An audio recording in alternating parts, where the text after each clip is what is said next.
I still remember when my companion and I from the MTC, so we both got our visas at the same time. We got into an airplane in Indianapolis and we went to New York first.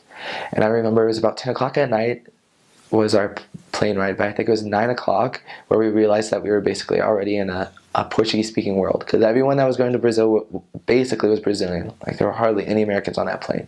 And it was interesting. We were trying to pick up and understand what they were saying, but they were speaking fast, and they were speaking with non-American accents, which made it more difficult. We kind of started freaking out, but then we were like, oh, it's going to be fine. And so we get on the plane, and the plane ride, I would suggest you try your best to sleep through it, because it's long if you don't sleep through it.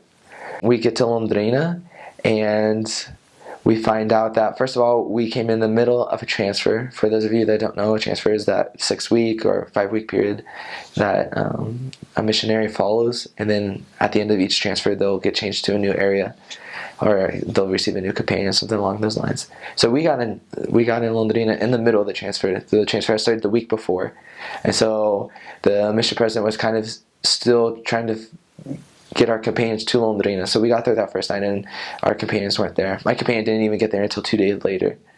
But so we got there, and at first glance, like, Londrina, I didn't think it was that much different than the United States. Like, it was a little bit different, you'll notice, but there was still a lot of people had cars.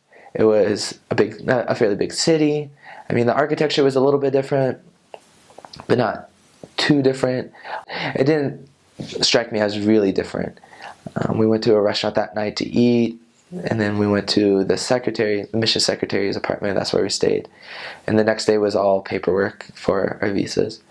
Finally, my companion came. He was from Foz do Iguaçu.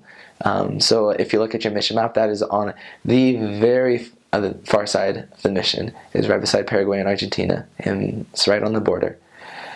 And that is a 10-hour bus drive. That was fun. Kind of. But my first companion was American, so that was nice. We get to Foz do Iguaçu, and that's when I really noticed how different Brazil is.